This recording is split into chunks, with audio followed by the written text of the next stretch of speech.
একা হাতে সকালে উঠে কিভাবে কাজ করলে তাড়াতাড়ি গুছিয়ে করা যায় আগে থেকেই প্ল্যান করে রাখি। নমস্কার, শুভ সকাল সবাইকে। অনেক স্বাগত আমার পরিবারে। আমি পিঙ্কি ত্রিপুরা থেকে বলছি। আশা করছি সবাই খুব ভালো আছেন, সুস্থ আছেন। আমিও ভালো আছি। তাই আজকে আবারও চলে এলাম আপনাদের সাথে সুন্দর আরেকটি সকাল নিয়ে। আজকে বৃহস্পতিবার, এখন সকাল 6টা বাজে। তো যাই হোক, এখান থেকে স্টার্ট করলাম। আসলে আগে থেকেই কিছু ভিডিও ক্লিপ নেওয়া ছিল, সেগুলো ডিলিট হয়ে গেছে ভুলবশত কারণে। তো যাই হোক, সকালটা সুন্দর করে কিন্তু শুরু করেছিলাম, এরকম হবে ভাবতে পারিনি। তো যাই হোক, ঘরদোর কিন্তু সমস্তটাই মুছে নিয়েছি। তারপর সিঁড়ি থেকে ভিডিওটা শুরু হয়েছিল। তো আজকে যেহেতু বৃহস্পতিবার, তো সিঁড়িটা প্রত্যেক বৃহস্পতিবার আর সোমবারেই মুছি, সপ্তাহে 2 দিন করে। তো যাই হোক, ঘরদোর কিন্তু শুকিয়ে গেছে। তো হাঁটতে গিয়েছিলাম, হেঁটে এসে ওই ফুল নিয়ে আসলাম। এখন একটু গরম জল, লেবু আর মধু দিয়ে খেয়ে নিচ্ছি।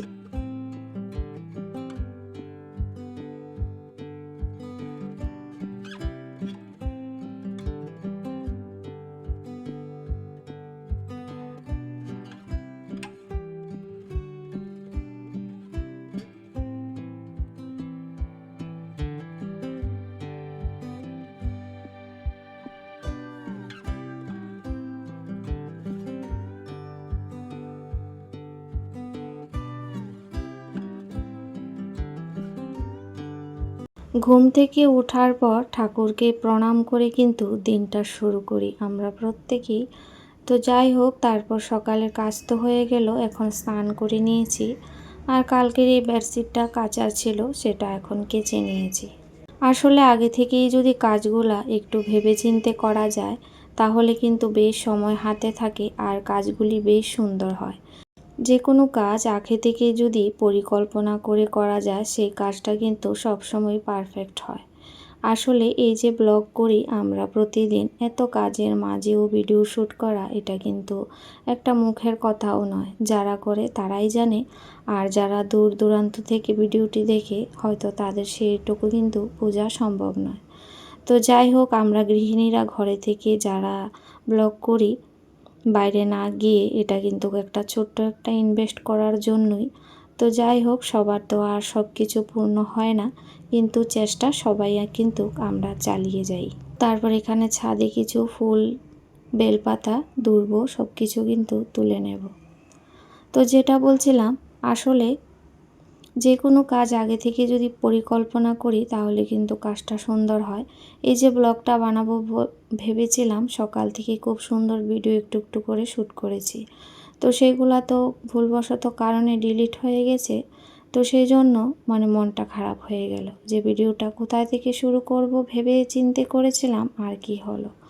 তো যাই হোক, তারপরেও গুছিয়ে করার চেষ্টা করি আপনাদের মাঝে সুন্দর একটা ভিডিও তুলে ধরার জন্য।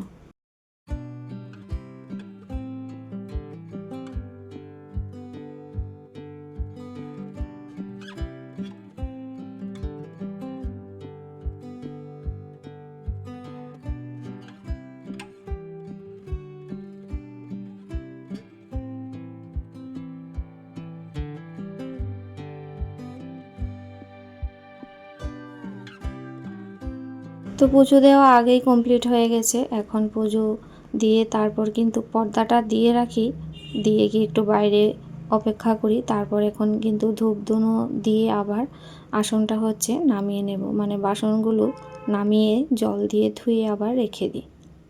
তো তারপর চলে এসেছি, একটুখানি বিছানাটা তো গোছাতে হবে। তো এখন হয়েছে বিছানাটা একটু তুলে নেব, তারপর তেল সিঁদুর পরব। আসলে প্রত্যেক দিন সবটা তো সমান যায় না। তো আজকে আর আলতা পরলাম না, কারণ আলতা পরতে গেলে অনেকটাই দেরি হয়ে যায়।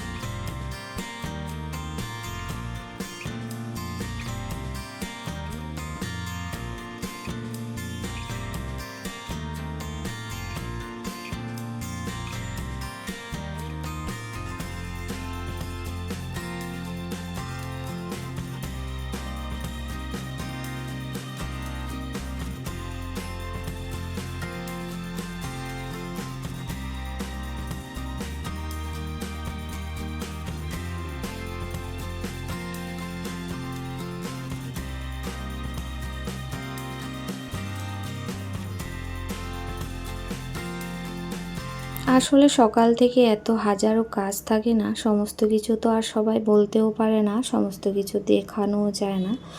তো সব জায়গায় কিন্তু ক্যামেরা নিয়ে নিয়ে দৌড়াদৌড়ি করা যায় না। তো যাই হোক, সমস্ত কাজ তো করতেই হবে। তো এখন হয়েছে বিছানাটা গুছিয়ে নিয়েছি আর চুলটাকে একটু আঁচড়িয়ে সিঁদুর পরে নিলাম। তো মটর ভিজিয়ে রেখেছিলাম, সেটা এখন হচ্ছে কুকারে 2-3টে সিটি দিয়ে নেব। তারপর ওই পেঁয়াজ, রসুন, টমেটো ওইগুলা তৈরি করব, আটাও মাখতে হবে, সবটাই করে নেব। তো এই হয়েছে, সবটাই কিন্তু কাজ যেমন দেখানো যায় না। তো একটা ভিডিও তুলে ধরার জন্য সব যদি ক্যামেরাবন্দি করতে যাই, ভিডিও 10-12 মিনিট 15 মিনিটের জায়গা কিন্তু 3-4 ঘন্টায়ও শেষ হবে না। আর সেই সমস্ত কিন্তু কারোরই ভালো লাগবে না, কারণ যাদের ভাইরাল চ্যানেল না, তারা যে কোনো ভিডিও দিলে পরে সবাই কিন্তু দেখতে চায় না। আর যে ভিডিও ভাইরাল আছে সেগুলা যত বড়ই হোক না কেন, ছোটই হোক না কেন, সেগুলা কিন্তু সবাই ভালোবেসেই দেখে।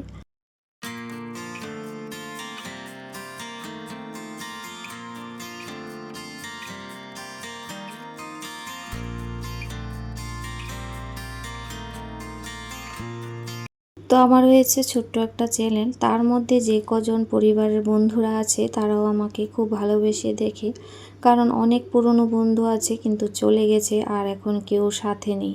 2-4 জন আছে একদম পুরনো বন্ধু, সেই শুরু থেকে এখনও পর্যন্ত আমাদের সাথে আছে, সেটা দেখে ভালো লাগে সত্যি। আর নতুন যারা আছে তারা তো অবশ্যই আছে। তো যাই হোক, এখানে হয়েছে একটা ম্যাজিক লাড্ডু। ম্যাজিক কেন বললাম, এর মধ্যে সমস্ত ড্রাই ফ্রুট আছে সেই জন্য। আসলে প্রত্যেক দিন সকালবেলা এত দৌড়াদৌড়ি হাজারো কাজের মাঝে সেই রকমভাবে ড্রাই ফ্রুট খেতে পারি না। বাদাম ভিজিয়ে রাখি, খেজুর নিয়ে রাখি, কখনো হয়তো রাখা থাকে, কখনো পচে যায়, এই আর কি। তো যতই ভাবি যে কন্টিনিউ খাবো, কিন্তু ওই যে কাজের তাড়াহুড়াতে বসে বসে কতক্ষণে খাবো, আর খাওয়া হয় না। তো সেই জন্য এই ম্যাজিক লাড্ডুটা বানিয়ে নিয়েছি। তো অবশ্যই শেয়ার করব আপনাদের মাঝে যখন আবার নতুন করে বানাবো, এখন তো শেয়ার করতে পারিনি। তো যাই হোক, খেতেও খুবই সুস্বাদু, যারা ডায়েট করে তাদের জন্য তো অবশ্যই খাওয়া দরকার।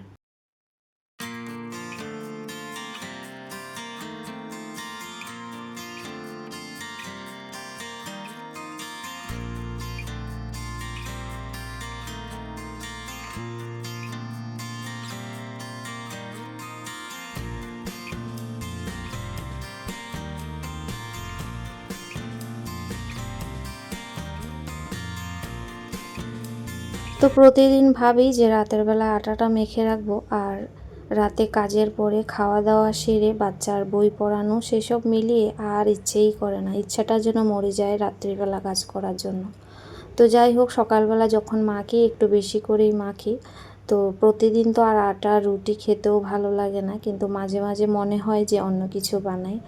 ওইদিকে কিন্তু আমি পেঁয়াজ একটু কুচি আর বাটা দিয়েছি, আর রসুনটাকে থেতো করে দিলাম, কারণ এইভাবে খেতে না ঘুগনি বেশি ভালো লাগে। থেতো করে দিলে একটু আস্তে আস্তে থাকে, মুখে পড়ে। সাথে কিন্তু টমেটো কুচিটাও দিয়েছি, আর বাকি সমস্ত যা মশলা থাকবে সেগুলা দিয়ে ভালো করে ঢেকে একটু টমেটোটা নরম হওয়া পর্যন্ত কষিয়ে নেব। তো এদিকে সমস্ত মশলা, সাথে কিন্তু একটা যে সবজি মশলাটা চেম দিয়েছে, সেটা খুবই ভালো লাগে আমার কাছে, জানি না কেন, যে এটাও কিন্তু এর মধ্যে দিয়ে দিলাম অল্প পরিমাণে। ওইদিকে আবার সকালের জলখাবারের পরে আবার সাথে সাথেই রান্নাটা বসিয়ে দিই, কারণ বসে থাকার সময় হয় না, যেহেতু একটু ভাত খেয়ে যায় ও। তো আজকে তো রুটি বানালাম অনেক দিন পর, মানে কালকে ও রাতে ভাত খায়নি, তো ভাবলাম যে একটু রুটি সবজি করে নিই, যতক্ষণে ভাত হবে, না হলে তো কী খাবে, সেই জন্য প্রত্যেকেরই কিন্তু খাওয়া হয়ে যাবে।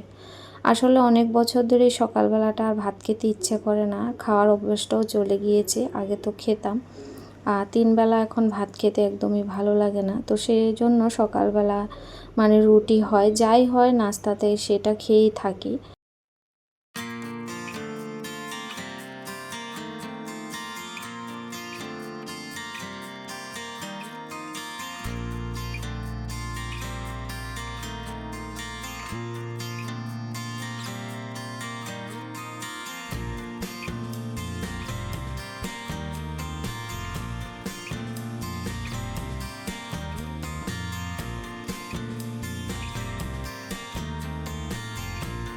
তো খাওয়া দাওয়া করে তারপর ওইদিকে সকালে জলখাবারের যে বাসনগুলো সেগুলোও ধুয়ে নিয়েছিলাম। আর এদিকে রান্নাও কিছুটা এগিয়ে নিয়েছি, ডালটা ফোড়নে দিলাম, তারপর হচ্ছে এখানে একটু কুমড়োর তরকারি করেছিলাম সাথে। আর এখন কিন্তু চিকেনটা রান্না করে নিচ্ছি। তো আজকে আর সেই রকম আর ভাজাভুজি কিছু করলাম না, প্রতিদিনই তো ভাজাভুজি কিছু না কিছু থাকে। তো আজকে আর করলাম না, যেহেতু চিকেন আছে, চিকেন হলেই বাচ্চারা মানে খেয়ে নেয়, সেই রকম আর কিছু লাগে না। আর ওদিকে বাসন কুসন কতগুলি ছিল, আর রান্নার সাথে সাথে সমস্ত বাসন মেজে নিই, না হলে না একদম বেসিনটা ভর্তি হয়ে যায়, তারপর হাত ধোয়ারও জায়গা থাকে না। সেই জন্য একটা দুটো যখন হয় তখনই সাথে সাথে মেজে নিই। আর এখন রান্নার সময় এগুলো জমা হয়েছে, তো ভাবলাম সবকটাই একসাথে মেজে নিই।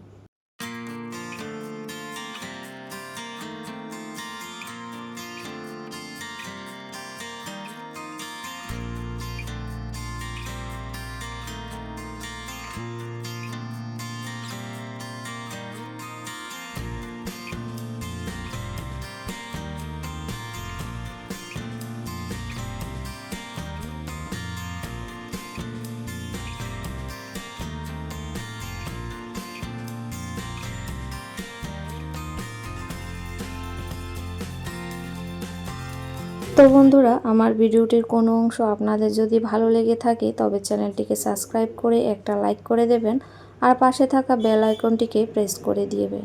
প্রত্যেক দিন যারা লাইক করেন, লাইকের পাশে কিন্তু একটা হাইপ থাকে, প্রত্যেকে একটা হাইপ দিয়ে ভিডিওটি শুরু করবেন। আমি কিন্তু প্রত্যেকের ভিডিওতে করি, কিন্তু এই সমস্ত প্রতিদিন বলা ঠিক না, সেজন্য আমি বলি না। তো যাই হোক, তারপরে এই যে বাসন কুসন ধোয়া হয়ে গেছে, যেগুলা জায়গাটা জায়গায় রেখে দিচ্ছি। তো ওইদিকে রান্না হতে হতেই বাকি যেগুলো কাজ থাকে করে নিই, না হলে এক জায়গায় দাঁড়িয়ে দাঁড়িয়ে রান্না করা তো আরও কিন্তু হাঁটুর মধ্যে ব্যথা বেড়ে যায়, সেই জন্য দাঁড়িয়ে দাঁড়িয়ে রান্নার সাথে সাথে এদিক এদিক কাজ করতে ভালো লাগে, সেই জন্য কাজগুলোর সাথে সাথেই করে নিই।